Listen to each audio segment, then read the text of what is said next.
She was just a janitor making $8 an hour, invisible to everyone who mattered, until she solved a billion-dollar problem that 30 MIT experts couldn't crack in months. What the billionaire CEO did next will restore your faith in humanity. But first, drop your city in the comments because this story proves that genius lives everywhere, even in places society refuses to look. The red marker trembled in her hand as she stared at the whiteboard covered in failed equations. 30 of the world's smartest minds had struggled with this problem for months, but in exactly 47 seconds, everything was about to change forever. But let me take you back 48 hours to show you how a woman they called just the cleaning lady became the most talked about genius in town. The alarm screamed in Sophia's tiny apartment. At 29, she was living 3 different lives: diner waitress from 6 a.m. to 2 p.m., college student from 3 to 6 p.m., night janitor from 8 p.m. to 4 a.m. "Morning, Grandma," she whispered to the photo on her nightstand.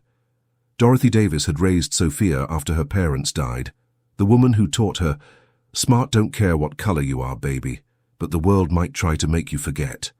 Her phone buzzed, text from her sister. "Rent's due Thursday. I'm $200 short again." Sophia sighed. Between 3 jobs, she was barely surviving. But family was family. She grabbed her worn MIT backpack, the same one from before everything fell apart 3 years ago. Inside were community college books, cold coffee, and coding notes she worked on during breaks. The 45-minute bus ride downtown gave her time to study. Other passengers saw a tired black woman in a uniform. They had no idea they were sitting next to someone who could solve problems that stumped PhD graduates. But hold on, because what happens next in that corporate building will make you question everything you think you know about recognizing talent.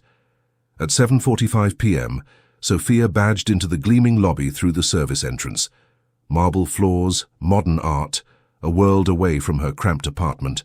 She'd cleaned these floors for 4 years, invisible to executives who rushed past her like furniture. "Evening, Sophia," called Rogers, the security guard, one of the few who learned her name. "Hey, Rogers, how's your daughter's college applications?" "Good, thanks to your essay tips. You sure you never finished college? You sound like a professor." Sophia smiled, but didn't answer. She'd learned that being too smart made people uncomfortable. She pushed her cart to the elevator, heading to the executive floors. The 15th floor housed the company's most sensitive AI projects, systems worth billions that could revolutionize everything. As she mopped outside the main conference room, she heard raised voices inside. "This is impossible." That was James Taylor, the CEO. 30 MIT engineers, 30, and nobody can crack this algorithm. Sophia paused. She'd always been drawn to impossible puzzles. "The investors pull out in 18 hours if we don't solve this," James continued, desperation cracking his voice. "Taylor Industries loses the billion-dollar defense contract. We're done." $1 billion.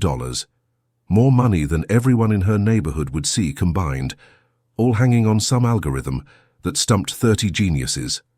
One by one, the exhausted team filed out. Sophia quickly resumed mopping. Invisible as engineers in wrinkled shirts trudged past toward the elevators. The hallway fell quiet except for her sneakers squeaking against marble. She hummed softly. Stevie Wonder's "Isn't She Lovely" that Grandma used to sing. The conference room door stood slightly open. Through the gap, she could see the whiteboard covered in complex equations and crossed-out theories. "Lord have mercy," she whispered, stepping inside. "What a mess they left." She began her routine, emptying trash, wiping tables, but as she moved to erase the whiteboard, her eyes caught the central algorithm. She froze. The equation was elegant, but flawed, like a beautiful painting with one color slightly off. Once you saw it, you couldn't see anything else. "Wait. This can't be right," she murmured. Sophia had what her MIT professors called photographic memory. Grandma called it God's gift. "They can take your opportunities, baby, but they can't take your brain." That gift had earned her a full MIT scholarship before Grandma's stroke changed everything. Medical bills, caregiving, supporting her sister. It all crashed down, forcing an impossible choice between dreams and family. She'd chosen family. But the knowledge was still there, sharp as ever. She grabbed a red marker and began writing beneath the original code.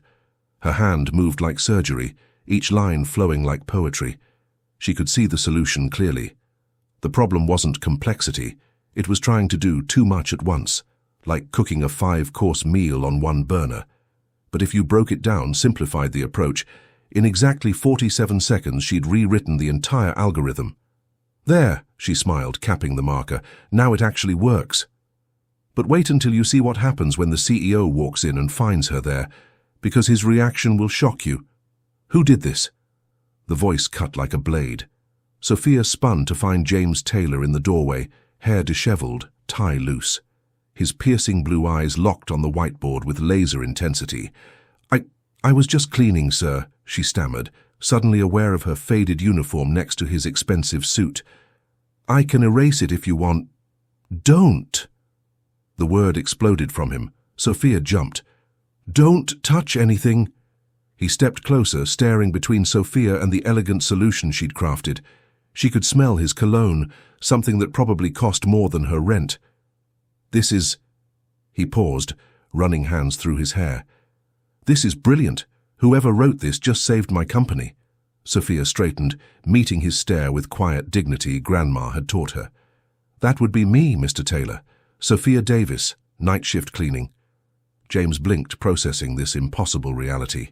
A billionaire CEO staring at a black woman in a janitor's uniform who'd solved what 30 MIT graduates couldn't. "You're telling me that you, a janitor, solved what the smartest engineers in the country couldn't figure out?" "That's right," Sophia said with a slight smile. "I went to MIT too. Well, almost. Had to drop out junior year when Grandma had her stroke. But like she always said, education is the one thing they can't take from your head once it's there." James was speechless. His worldview was built on credentials, degrees, pedigrees. His Harvard MBA hung framed in his office. But this woman, who'd been forced to leave school due to circumstances beyond her control, had just displayed more raw intelligence than his entire team of graduates. "Where did you learn to code like this?" "Same places your engineers did, probably. MIT libraries, online courses, used textbooks from eBay. Except I studied after McDonald's shifts, using their free Wi-Fi instead of in dorm rooms." James studied her face, really looked for the first time in 4 years of passing her in hallways. Beautiful dark skin that glowed under harsh lights, intelligent eyes with depths he'd never noticed, quiet strength forged by circumstances he couldn't imagine. "I need to understand how you saw what they couldn't." Sophia shrugged casually, belying the brilliance she'd just displayed. "Maybe because I wasn't trying to prove how smart I am. I was just solving the problem. Grandma used to say, 'Don't make it harder than it needs to be, baby. Sometimes the answer's waiting for you to stop showing off.'" The truth hit James like a physical blow. He'd spent his career hiring based on degrees and pedigrees, rewarding elaborate solutions that sounded impressive in boardrooms. But sometimes the most elegant answer was the simplest, and sometimes the most brilliant person was the one whose education got interrupted by life. "Would you—" He hesitated, vulnerability creeping in. "Would you consider joining the team? As a consultant?" Sophia's eyes widened. 4 years of dreaming about this moment, never believing it could happen. "You want to hire the cleaning lady?" "I want to hire the genius who just saved Taylor Industries." Sophia felt tears prick her eyes. After 4 years of invisibility, someone finally saw her worth. "Yes," she said, voice steady despite her racing heart. "I'd be honored. But you haven't seen anything yet. Because what happens 3 months later will prove that recognizing hidden talent can change everything." 3 months later, Sophia sat in the executive boardroom wearing a tailored navy blazer, first new professional clothing she'd owned since MIT. Around the mahogany table sat the company's top brass, hanging on her every word. "Think of it like Grandma's cornbread recipe," she said, using the digital whiteboard. "She never needed 50 ingredients when 5 made the perfect loaf. This algorithm was trying to do too much. I just simplified it." Nods rippled around the room. Even senior developers with decades of experience had learned to appreciate Sophia's gift for making complexity accessible. James watched from the head of the table, no longer hiding his admiration. Over 3 months, she'd revolutionized their technical approach and company culture. Problems that took weeks now solved in days. But more than that, she'd changed him. Gone was the cold CEO who measured success in quarterly profits. Here was a man who'd learned to value insight over credentials, creativity over conformity. "Outstanding work," said Benjamin Jackson, head of development. He'd been skeptical of Sophia's background. Now, he was her biggest advocate. "You've increased processing efficiency 400% while cutting server costs in half." After the meeting, James lingered as the room emptied. This had become routine, debriefs that stretched into evening, conversations shifting from professional to personal. "Walk with me," he asked. They strolled through the building she'd once cleaned, past the break room where she'd eaten alone, past elevators where she'd been invisible. Now employees greeted her by name, sought her advice, treated her with deserved respect. "Regret anything?" James asked at the windows overlooking Seattle. "About what?" "Leaving MIT. The life you might have had." Sophia watched city lights twinkle below, thinking about grandma now in comfortable assisted living, about her sister graduating nursing school debt-free. "You know what I learned cleaning these floors? Life isn't about the path you planned. It's about being ready when God opens a door you didn't know you were praying for." James turned to face her fully, something in his expression making her pulse quicken. Over 3 months, their relationship had evolved beyond employer-employee into something complex and dangerous. And what if that door leads to something more? The question hung between them, loaded with months of unspoken tension, professional boundaries blurring into something deeper. "James," she began, but he stepped closer. "I know this is complicated. Rules about workplace relationships, power dynamics, all the reasons this shouldn't happen. But Sophia, you've changed everything for me. Not just professionally. Everything." Her breath caught. She'd felt it too. Stolen glances during meetings, conversations that lingered, awareness that had nothing to do with algorithms. "You're my boss. I'm a man who's fallen completely in love with the most brilliant woman he's ever met." Before she could respond, his phone buzzed urgently. The sound shattered the moment like breaking glass. James checked the screen and went pale. "Emergency board meeting. Now. They only call these when something's very wrong." Sophia's stomach dropped. She'd seen enough corporate drama to know that emergency meetings rarely brought good news. "What do you think it's about?" she asked. James's jaw tightened as he read another message. "I have a feeling we're about to find out. Hold on, because what happens next will make you angry, but the ending will restore your faith that justice always wins." The elevator ride to the top floor felt like ascending to execution. James's phone kept buzzing with ominous messages from board members and investors. The executive conference room was filled with men in expensive suits, faces grim under harsh LED lighting. At the head sat Henry Hall, silver-haired and cold, representing Harrison Blackwell, the ruthless investor who controlled 40% of Taylor Industries. "Ah, James," Hall said without standing. "And Ms. Davis, how convenient." Sophia felt every eye turn toward her. The only woman, the only person of color, the only one not wearing a suit worth more than most monthly salaries. The weight of their judgment was almost physical. "If this is about the Morrison account," James began. "Sit down, James." Hall's voice carried authority of someone used to being obeyed. They took seats at the far end, Sophia noticing how other board members avoided eye contact, looking through her rather than at her, as if acknowledging her presence would diminish their importance.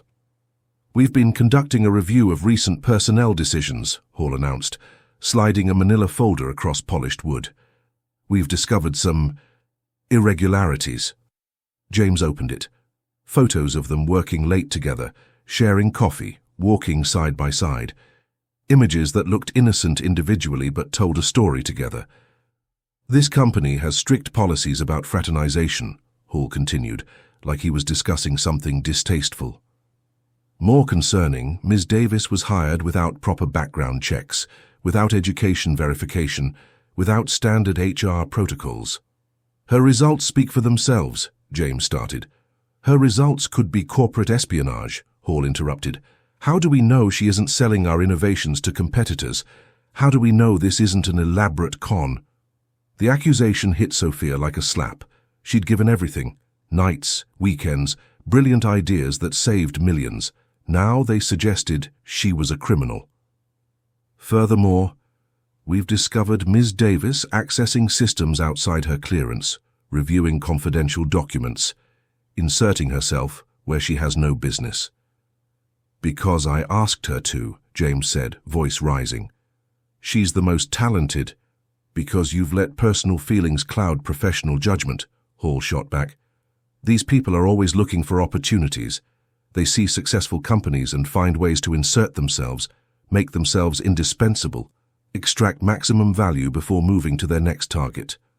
The barely concealed racism made Sophia's jaw clench, but she forced calm. She'd heard variations her entire life, suggestions that any success was unearned, that her presence in elite spaces was suspicious.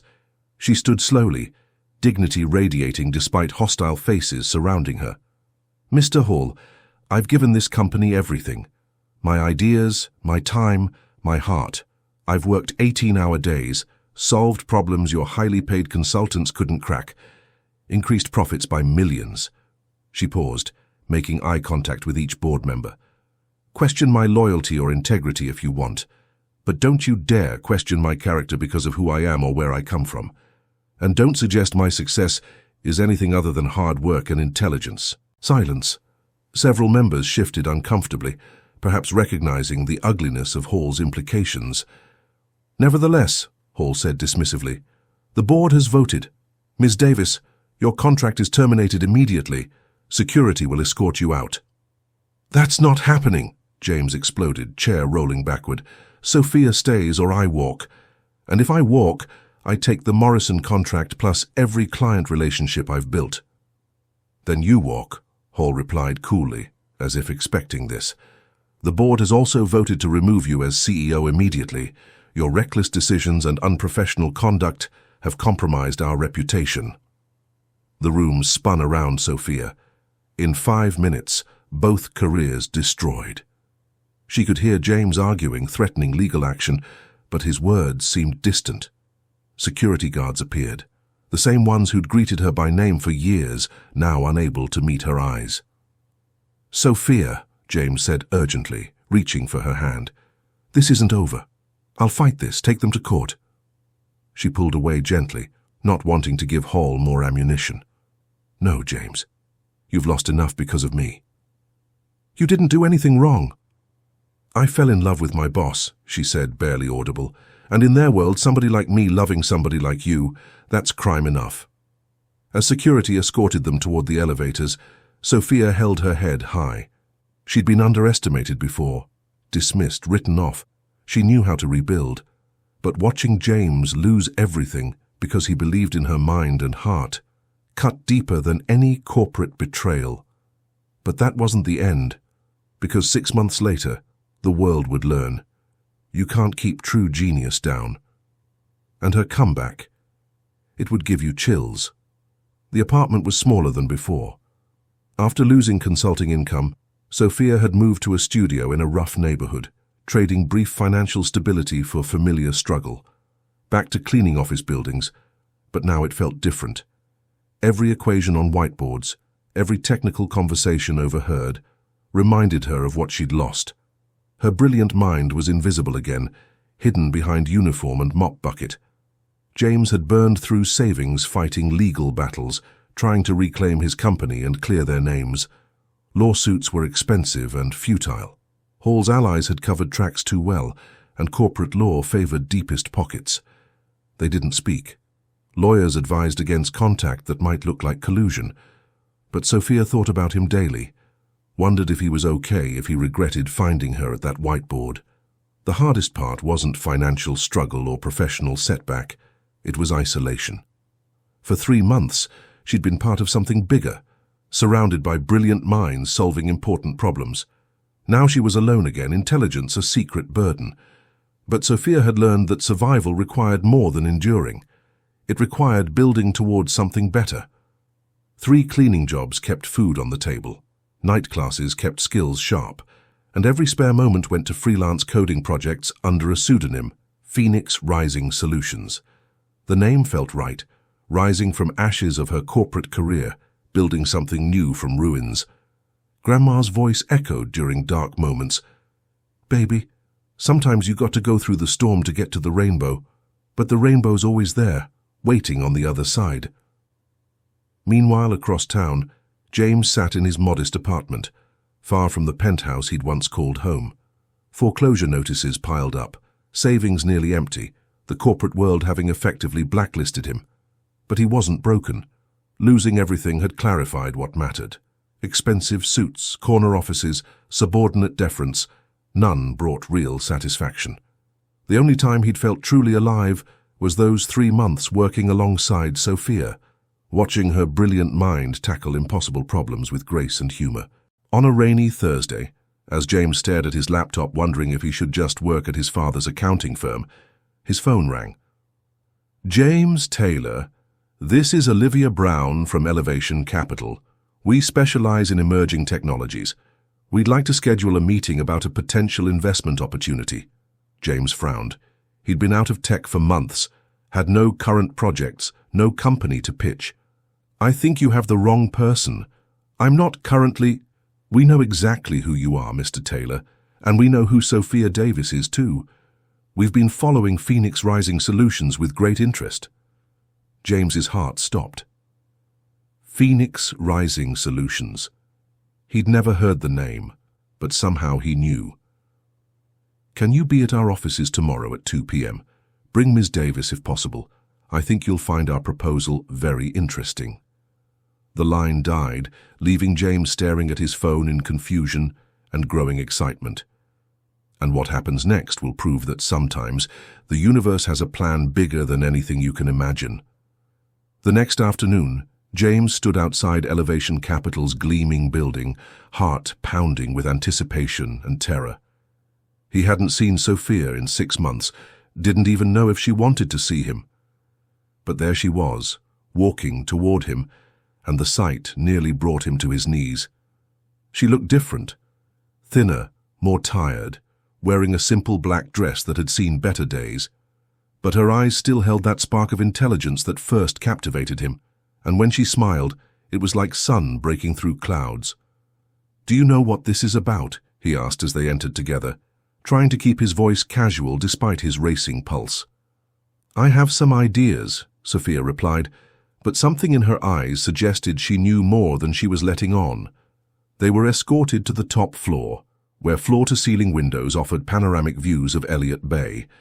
The conference room was elegant but understated, with modern furniture and abstract art that probably cost more than most cars. Olivia Brown waited behind a massive glass desk, a woman in her 40s with steel grey hair in a severe bun, wearing a perfectly tailored suit that screamed power. But her smile was warm, eyes holding genuine intelligence. "Please sit," she said, gesturing to chairs across from her desk. "I'll get straight to the point. We want to offer you $50 million. James nearly choked on his water. "Excuse me?" "For the new algorithm Ms. Davis developed, the one making waves in freelance coding communities under Phoenix Rising Solutions." All eyes turned to Sophia, who looked surprised and slightly guilty. "You've been freelancing?" James asked, already putting pieces together. "A girl's got to eat," Sophia said with a small smile, "and I may have improved on some work we did at Taylor Industries." Olivia leaned forward, expression intense. "Ms. Davis, your Phoenix algorithm isn't just improvement. It's revolutionary. Our technical team has analyzed it for weeks. They're calling it the most elegant code they've ever seen." James stared at Sophia with awe and admiration. Even after losing everything, while working 3 jobs just to survive, she'd continued innovating, pushing boundaries of possibility. "But we don't just want to buy your algorithm," Olivia continued. "We want to fund your company, both of you, together." James felt the world shift. "Our company?"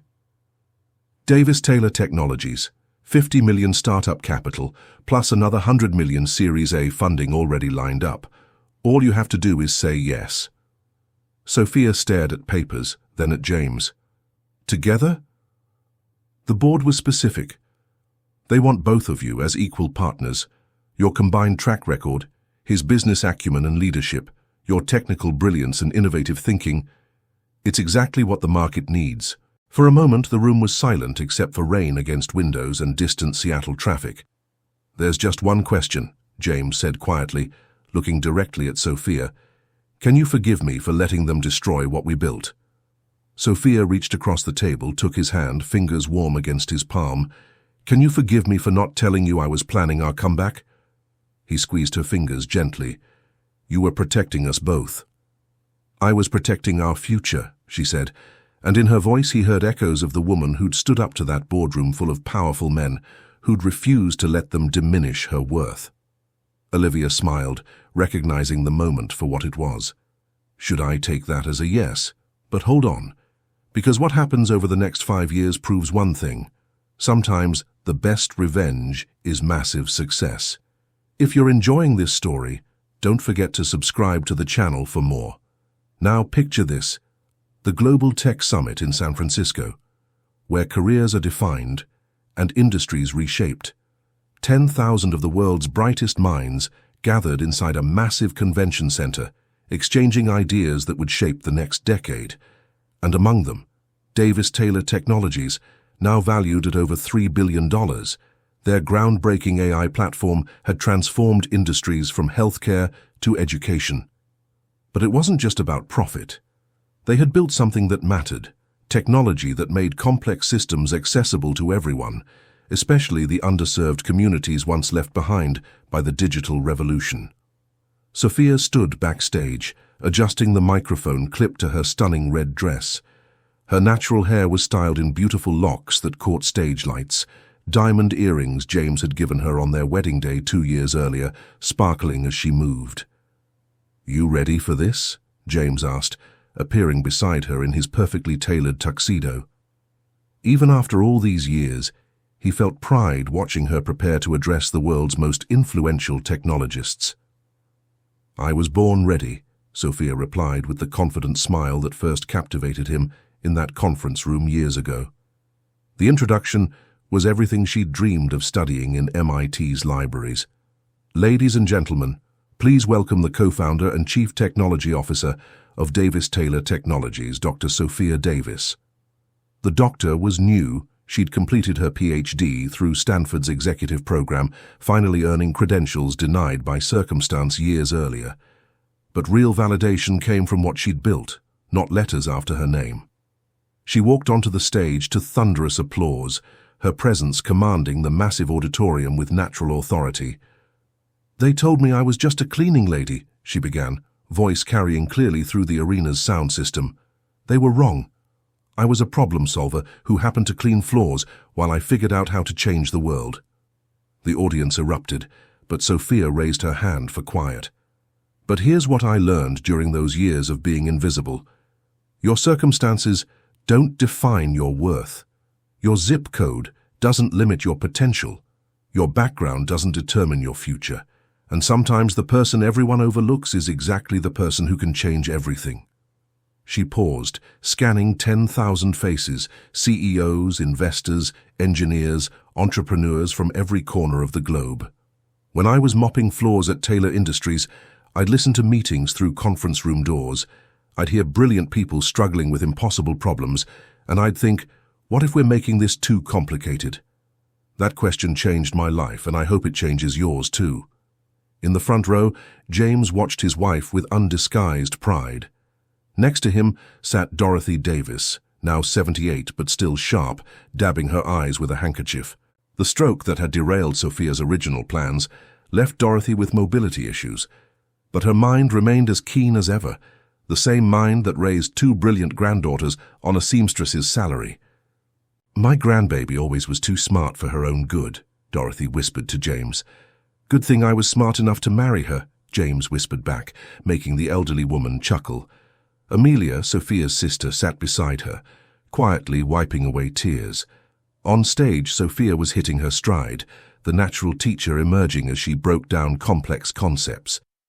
The Phoenix algorithm that built our company wasn't born in a laboratory or university research center.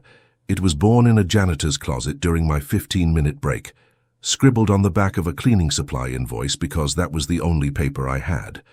She clicked to her next slide, revealing the original handwritten notes from that night.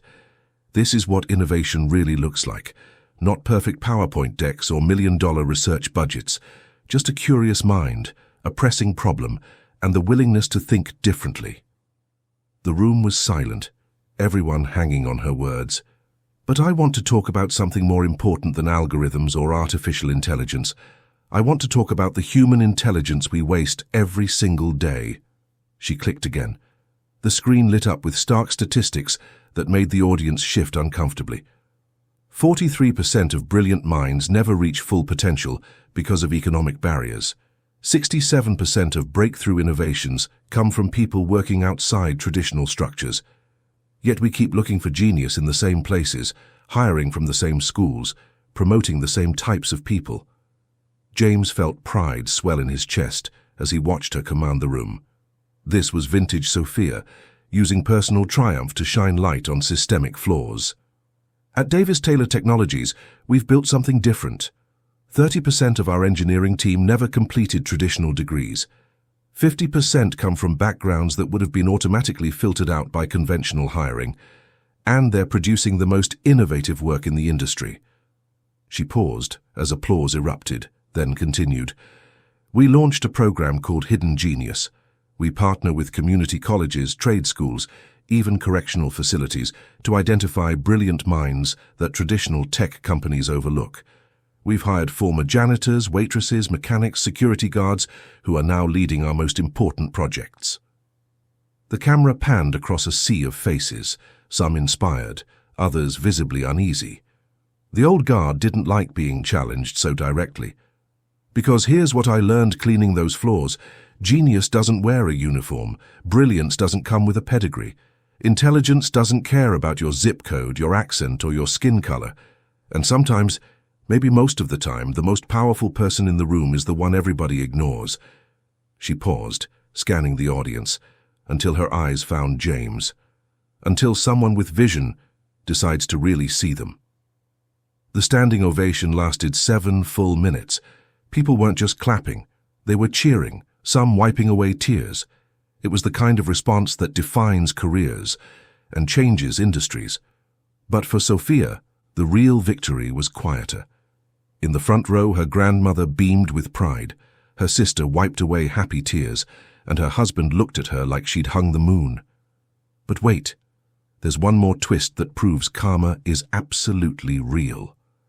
3 months after the keynote, Sophia sat in her corner office overlooking Seattle's skyline when her assistant knocked. "There's a Henry Hall here to see you. Says it's urgent." Sophia's blood went cold.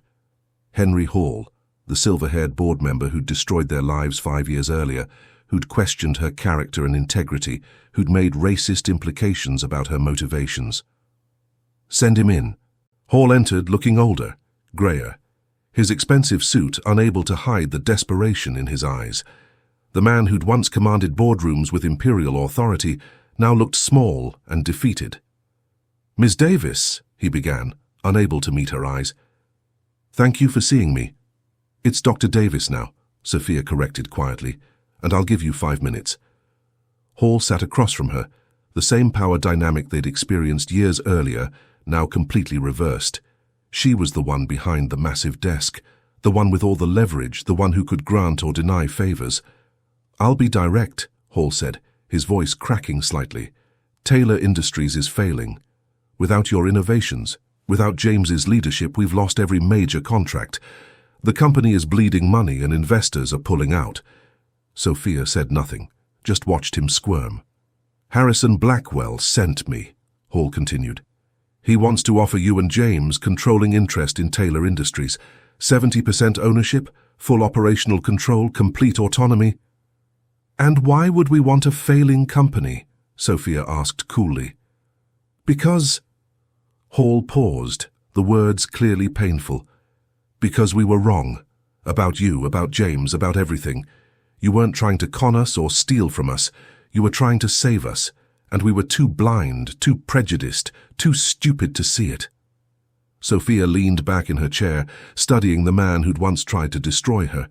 She could see genuine remorse in his eyes, but also the calculating desperation of someone with no other options. "You called me a fraud," she said quietly. "You suggested I was a criminal, that my success was some elaborate scheme. You destroyed James's career because he dared to recognize my worth." Hall's face flushed with shame. "I was wrong. Completely, inexcusably wrong. And I've spent the last 5 years watching everything fall apart, knowing it was because we drove away the two most talented people in the company. You never saw me as a threat, not because I wasn't smart, but because I wasn't who you pictured in power," Sophia said, her voice steady. "That quiet arrogance, that belief that genius only comes in one shade, or from one circle, that's what brought everything crashing down." Hall flinched as if she'd slapped him, but he didn't deny it. "What exactly are you asking for?" Sophia continued. "Come back, both of you. Save the company. Save the jobs of 3,000 employees who had nothing to do with our mistakes." Sophia was quiet for a long moment, thinking about those 3,000 employees, many of whom had treated her kindly during her janitor days. Thinking about Rogers, the security guard who'd always greeted her by name. Thinking about the administrative assistants who'd smiled and asked about her studies.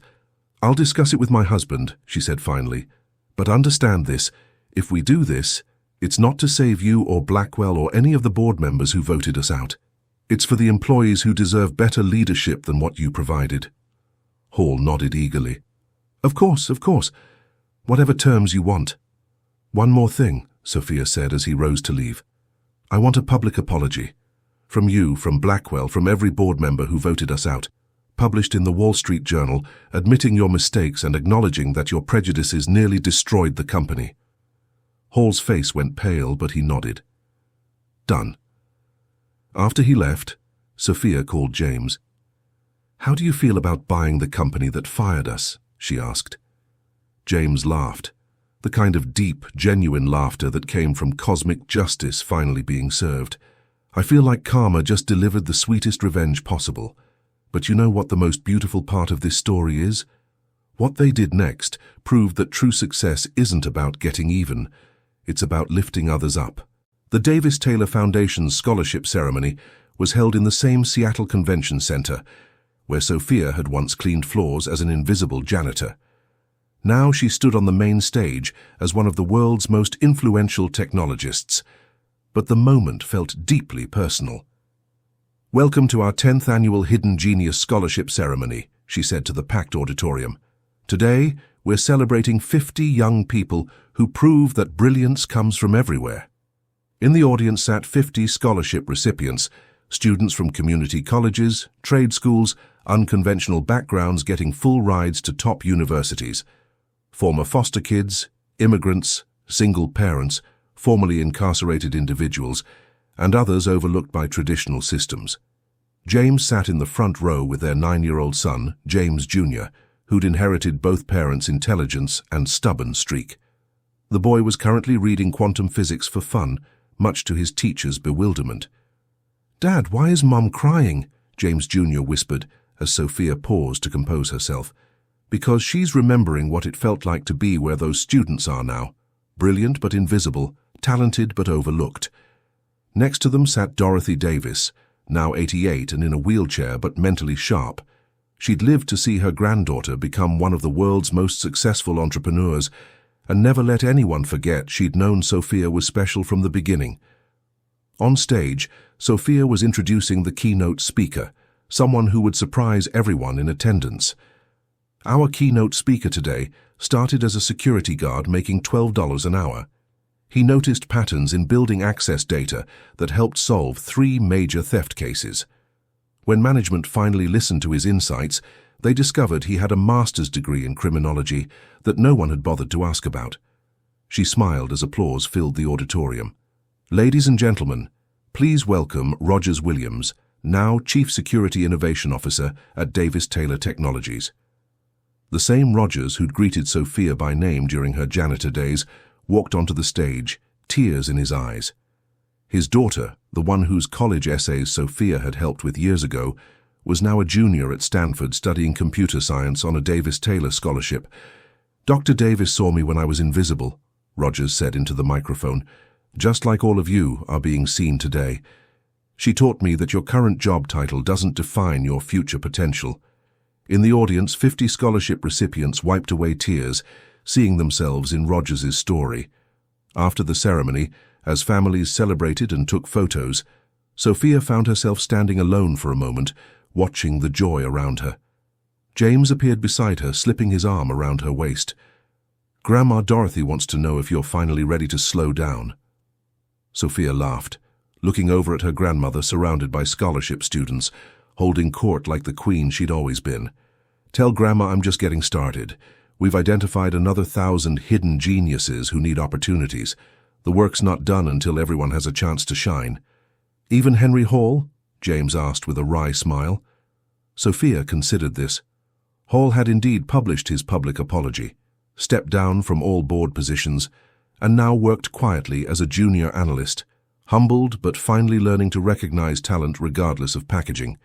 Especially Henry Hall. Turns out he's actually quite brilliant when he stops letting prejudice cloud his judgment. As they walked toward their family, James Jr. tugged on Sophia's dress. "Mom, my teacher says I should skip a grade because I'm too smart for my class." Sophia knelt down to her son's level, remembering her own childhood when being too smart felt like a burden rather than a gift. "Baby, being smart is never the problem.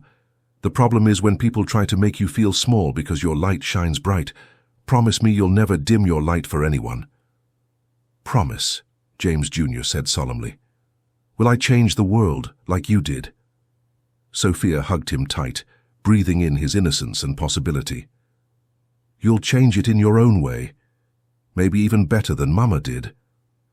As they left the convention center together, the same building where Sophia had once pushed a mop cart while dreaming of impossible futures, she reflected on the journey that brought them here, from invisible janitor to global icon, from $8 an hour to billion-dollar valuations, from being dismissed as just the cleaning lady to being recognized as one of the most innovative minds of her generation.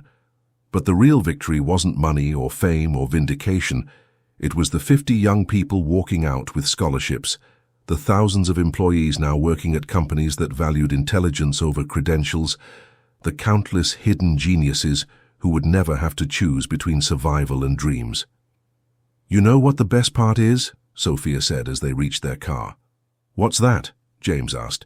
She looked back at the building one more time, then at her family, her husband who'd risked everything to defend her worth, her son who would grow up knowing his intelligence was a gift, her grandmother who'd lived to see every dream fulfilled. Somewhere tonight there's another brilliant person working a job where everyone thinks they're invisible. And tomorrow, because of what we built, someone will finally see them. James kissed her temple softly. "Think they'll solve it all in 47 seconds like you did?" Sophia laughed, the sound carrying pure joy and unshakable confidence. "Maybe. Or maybe they'll be even faster." As they drove home through Seattle streets, past the diner where she'd once waited tables, past the community college where she'd studied during breaks, past the apartment building where she'd lived paycheck to paycheck, Sophia Davis Taylor smiled at the beautiful truth she'd learned. Your circumstances don't define you. Your courage does. And that is how a broke janitor became a billionaire, by solving what experts couldn't, not through luck or shortcuts, but through perseverance, brilliance, and the revolutionary power of being truly seen. Drop a love emoji if this story inspired you to look for the hidden genius in yourself and others. Because somewhere out there, the next world changer is waiting to be discovered. Please like, share, and subscribe. Bye for now.